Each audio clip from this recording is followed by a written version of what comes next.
ओम सनातनी शांति।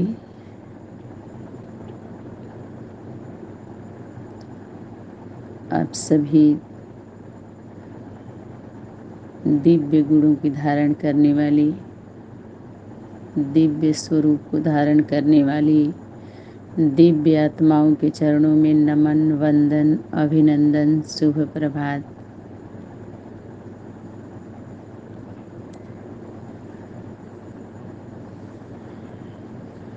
आज नवरात्रि के उपलक्ष्य में 2 मिनट प्रकाश डालेंगे। उसके बाद होमवर्क पर चलेंगे हम सभी। नवरात्रि जो 9 देवियां हैं वो रात्रि में आ जाती हैं, अंधेरे में आ जाती हैं। तो जब वो अंधेरे में आती हैं, माना भ्रम में आती हैं, भ्रम का प्रभाव, अंधकार का प्रभाव जब उनके ऊपर पड़ता है तो सभी के ऊपर पड़ता है। और 9 देवियों के साथ साथ ब्रह्मा की रात जो माँ है अंधेरे में वो भी आती है, तो उसके साथ साथ भुजाएं भी आती हैं।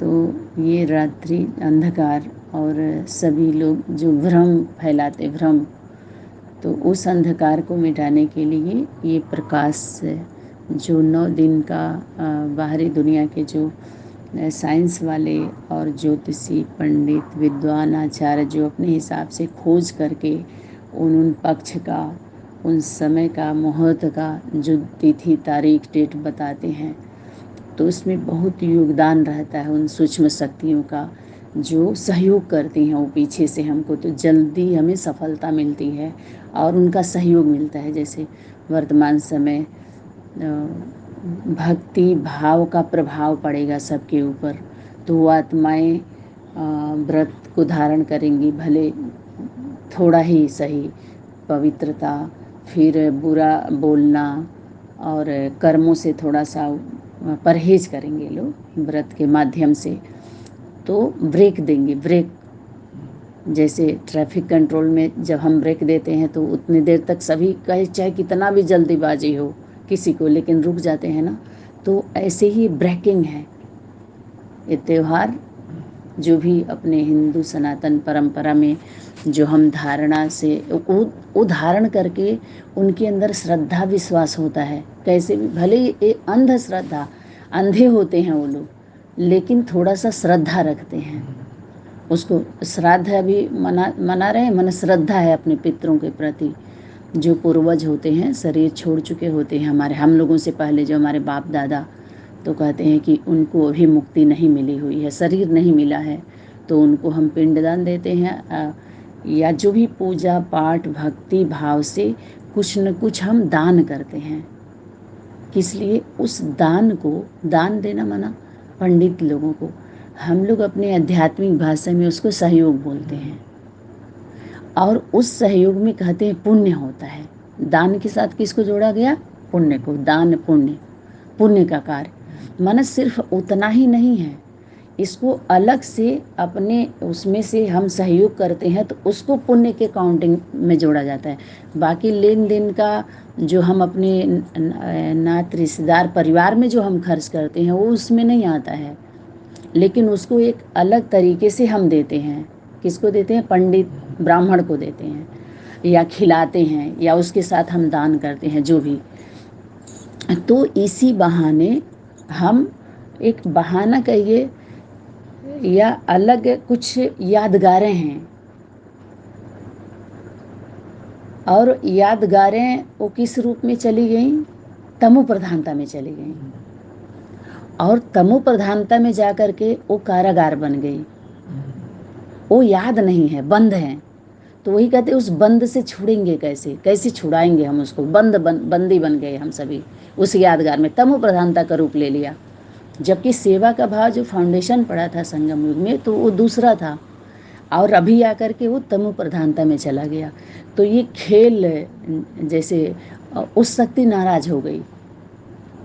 तो जो हमारे पूर्वज जो हमसे पहले थे, हमारे बाप दादा के, हमारे पिताजी के भी पिताजी, पिताजी के भी पिताजी, वो लोग ऐसे कहते हैं कि पूर्वज वो शरीर नहीं लिए हुए हैं, भटक रहे हैं, और ढेर सारी गलतियाँ उन लोगों से हो चुकी हैं, और उनके हम उस पर बैठे हुए हैं प्रॉपर्टी पे, जिसको बोलते हैं नाती पोता दादा, ऐसे हम लोग हुए ना, ऐसे धीरे धीरे धीरे धीरे तो हम लेते हैं ना उनके अधिकार पर, जो बाप दादा का पुश्तैनी हमारा सब कुछ होता है प्रॉपर्टी, तो जो हम लेते हैं तो उनका कर्तव्य हमें पूरा करना है। जो गलती उनसे हो चुकी है तो कहते हैं कि कई पीढ़ी तारना है।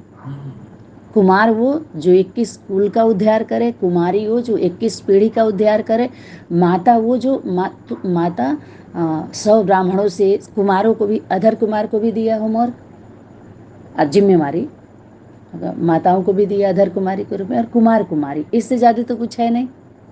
और दादी बाबा के लिए ही हमें करना है, जिसको बोलते हैं हमारे दादी बाबा पूर्वज हमें बता के गए हैं, उन्हीं के लिए। जो नहीं कर पाए वो तुम्हें करके दिखलाना है बच्चे, तो तुम्हारे से वो तरेंगे। वो पितर बैठे हुए हैं, उनको मुक्ति नहीं मिली, जिसको बोलते हैं शरीर नहीं मिला उनको, तो हम गया में जाते हैं और पिंड दान करके आते हैं, और बहुत सारे दान, वहाँ के पंडा लोग बैठे हुए होते हैं।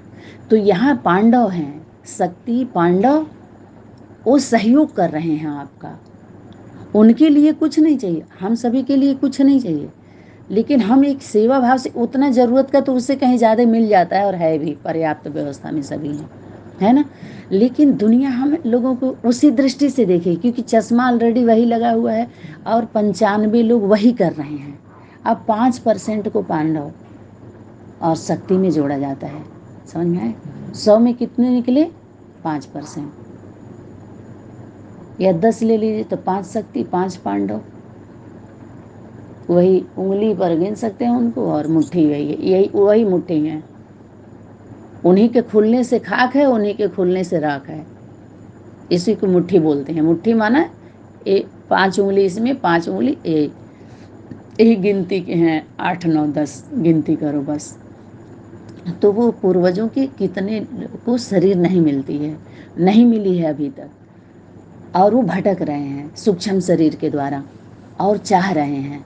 तो ये एक सिस्टम जो बना उपवास का, व्रत का, जो भी है, तो ये हमारे स्वास्थ्य से भी जो आगे खोज करते हैं लोग, साइंस वाले, तो कहते हैं कि ये चीज़ इस वजह से हुआ, ये चीज़ इस वजह से हुआ, इसको करने से ये फ़ायदे हैं। तो वैज्ञानिक लोग खोज करके कि हिंदू के इतने लोगों की श्रद्धा बैठा हुआ है, तो ज़रूर कुछ प्राप्ति है। तो इसमें अपने हिसाब से उन लोगों ने भी खोजा है, तो बोले हैं कि हाँ, कान में इसलिए पहनते हैं कि ये शुद्धिकरण होता है, जनेऊ इसलिए। अपने अपने जो अनुभव किया है उन लोगों ने, चाहे वो स्टडी करते करते कुछ आ गया, या सुनते सुनते इस विषय पे कुछ थोड़ा सा अल्पकाल का समझ लिया, या सुनाते सुनाते, या उनके ऊपर और उन्होंने विश्वास किया तो और लोगों ने विश्वास किया। तो ये कल्प वृक्ष की टालियां हैं, जो टैली कर करके संगम पर कुछ तो प्राप्ति करते आते ही हैं, और एक समय उतने समय के लिए कुछ मिलता है ना।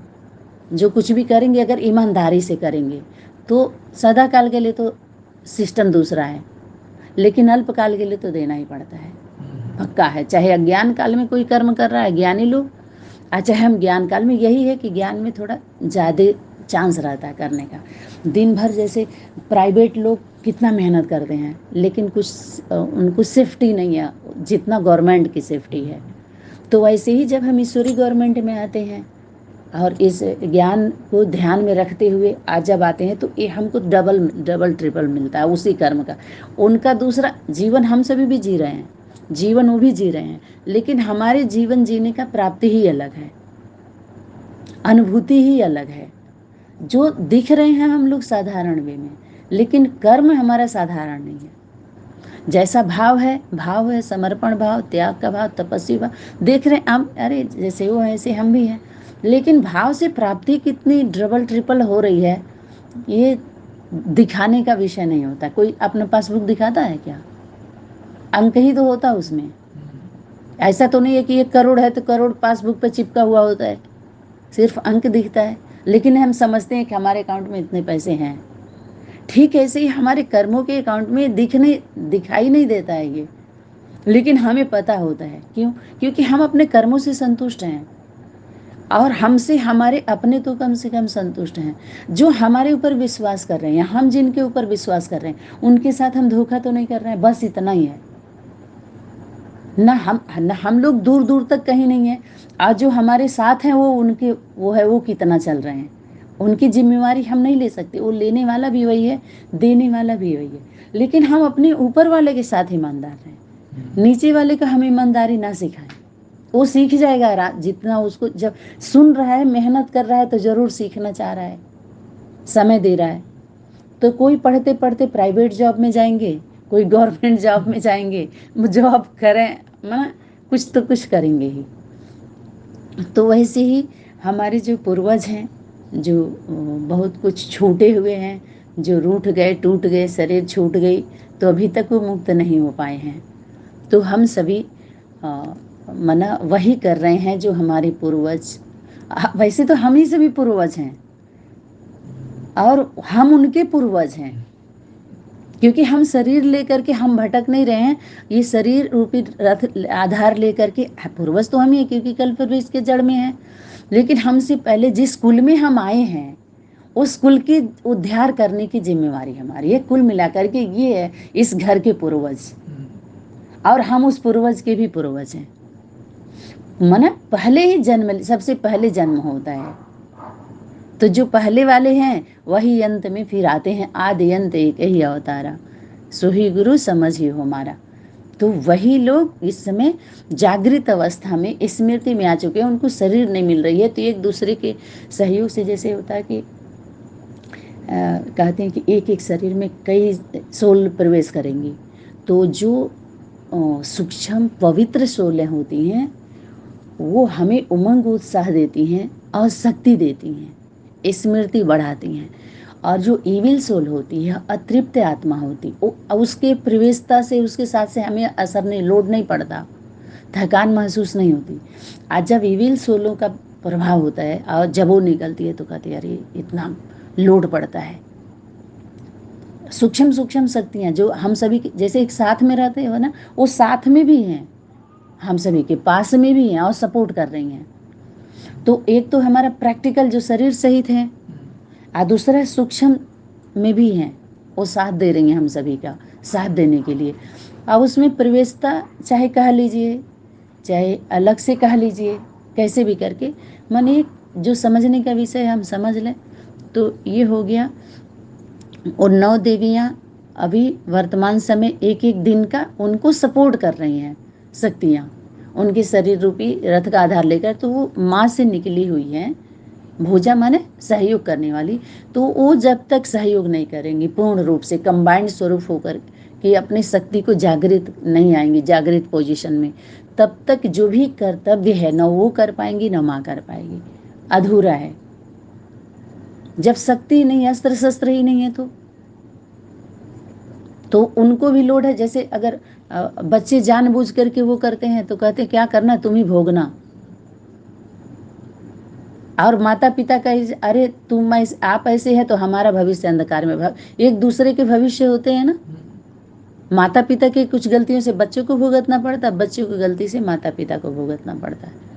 तो वैसे ही जब हमें नॉलेज होता है तो हमें पता चलता है कि हाँ यहाँ हमारी गलती से हमारे माता पिता को दिक्कत होगी। माता पिता अगर इस तरह से करेंगे तो बच्चों को दिक्कत होगी। तो आपस में अगर वो कंबाइंड स्वरूप हो जाते हैं तो उनकी प्रवृत्ति में कोई प्रहार नहीं कर सकता है। उपहार तो तभी मिलेगा, हार तो उन्हें तभी मिलेगा जब वहाँ से धोखा होता है, और हार भी तभी पहनेंगे जब वहाँ से लोग धोखा नहीं दें। एक दूसरे की रक्षा सुरक्षा के लिए हम तैयार रहें। तो अपने परिवार में जब कोई बात होती है तो मरने मिटने के लिए तैयार होते हैं ना लोग। मरे तो ऑलरेडी हैं, अभी तैयारी मिटने की है कि नहीं। तो कोई मिटाने के लिए आ रहे हैं तो जरूर वो पता चलता है कि हाँ अपने घर परिवार वाले नहीं हैं, वो हमेशा मिटाना चाहते हैं मार। तो यहाँ तो मरजीवा जन्म की तो बात ही थी, अभी बात आ रही मिटने की। मरने के साथ साथ होता है मिटना। जब हम मिटते हैं तभी तो लिखा जाता है, तो उस पर जब हम बराबर कर देंगे तभी तो कुछ लिख सकते हैं, तो स्पष्ट दिखाई देगा। और लिखे हुए पर लिखेंगे तो न तो आप लिख सकते हैं लिखे हुए पे, और न तो लिखना भी मुश्किल है और लिखना भी मुश्किल हो जाता है, दोनों में मुश्किल है। लिखना और लिखना स्पष्ट नहीं होगा। अब लिखे हुए पर इधर उधर नहीं करके ईमानदारी से लिख लो तब, और पढ़ सकते हैं, चलो अच्छा पढ़ लें। लेकिन पढ़ाने वाला छोटा बच्चा आते ही जन्मते ही अपने अक्षर की पहचान के लिए गुरु होता ही होता है। और प्रैक्टिकल में तो छोटे बच्चे को तो किताब आते ही सिखाते नहीं है, बोलना कोई पढ़ के थोड़ी सीखा है, वो स्वर तो वैसे ही आता है। और माता पिता कोई अक्षर में थोड़ी ढूंढा है कि ऐसे ऐसे है, ये हमारी माँ है, हम किताबों में पढ़े थे हमारी माँ ऐसी होगी वैसी होगी। ये तो योगियों के लिए जो हमारे आध्यात्मिक जीवन के ये कुछ विषय होते हैं, लिखने लिखने की जो एडॉप्शन के समय में संगम पर, क्योंकि छूट जाते हैं, वो शरीर का परिवर्तन होता है ना।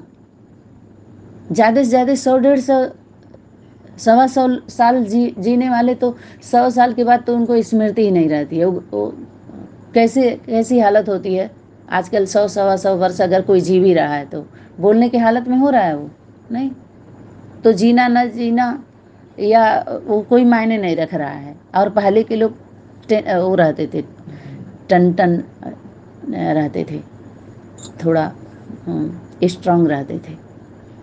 और अभी क्या है, वो कैसे चले जा रहे हैं। तो इसी तरह से जो वर्तमान समय में जो हम सभी के सामने ये हमारा क्या है, धरोहर।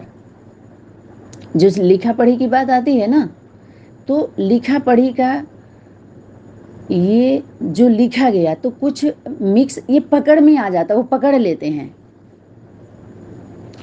बिजनेस माइंड वाले से कोई मतलब नहीं होता है, इसी पर वो क्या बोलते हैं, कथा कहानी खिस्से दोहे चौपाई के माध्यम से इसको टेस्टी बना देते हैं। वो क्या करते हैं, ये इसे व्यापार की तरफ जाते हैं व्यापारी लोग। आज जब इसका जिसके लिए होता है ये धरोहर, कहते हैं कि आपके जीवन में जो घटा वो लिख दीजिए ताकि आने वाली पीढ़ी उसको पढ़ करके और उसको वो करे। तो ऐसे ही ये देवदूतों के द्वारा जो होमवर्क मिला या बाहरी दुनिया में जो लिख करके लोग गए, तो उसमें बीज बातें बहुत है। अपनी समझिए वो सब अव्यक्तवाणी है। चाहे शिव पुराण उठा लीजिए, दुर्गा सप्तशती का उठा लीजिए, महापुराण उठा लीजिए, बहुत सारे जो भगवत गीता का उठा लीजिए, या जो भी हमारे शास्त्र वेद जो हैं जिस पर लोग शासन कर रहे हैं, पढ़ करके शासन कर रहे हैं ना प्रजा वर्ग पे। लेकिन उनको ये भी सीधे कुछ पता ही नहीं है कि इसका अंत भी होगा कि नहीं होगा। अब अंत तो कर दो भाई, अब अंत के समय में अब क्या करो, अब वही प्रजा को अब मुक्त कर दो। इससे यही कहा जा रहा है ना। जैसे अपने बीके को बोला जा रहा है कि अपने जितने को आपने संदेश दिया सही बात बता के मुक्त कर दीजिए, उनको मुक्ति दे दीजिए, आप ही के द्वारा उनको मुक्ति मिलने वाली। क्यों कि वो आप ही की बात मानेंगे। आप पर उन्होंने समय आपको राजा मान रहे हैं। माता पिता तो कहने के लिए है ही है, वो तो मानो ना मानो, नहीं माता पिता तुम्हारे जिसको मान रहे वो माता, लेकिन बाबा जरूर है। वो तुम्हारे बाबा का बच्चा समझ ले, या तो उसके बच्चे का बच्चा है, लेकिन ये जान लो कि पूर्वज नहीं है। उसके बच्चे का बच्चा बाबा दादा उसको परदादा बोल दो, बैठा हुआ है, लेकिन वो सबका बाप नहीं है। ये तुम्हारे बाप के बाप के बाप का बाप हो सकता है। वो ये क्लियर हो गया ना पूरा एकदम। अभी तो इसमें कुछ संदेह नहीं है। तो सभी ये नवरात्र का, और जो लोग उसमें ज़्यादा पढ़े लिखे हैं तो और ज़्यादा उसमें देंगे लोग। और अपने क्लास में उस विषय पर बहुत सारा कुछ आया हुआ है जो और क्लास में होंगे। तो वर्तमान समय तो अभी होमवर्क पर ही ध्यान जा रहा है, तो इसको आगे लेकर के चलते हैं।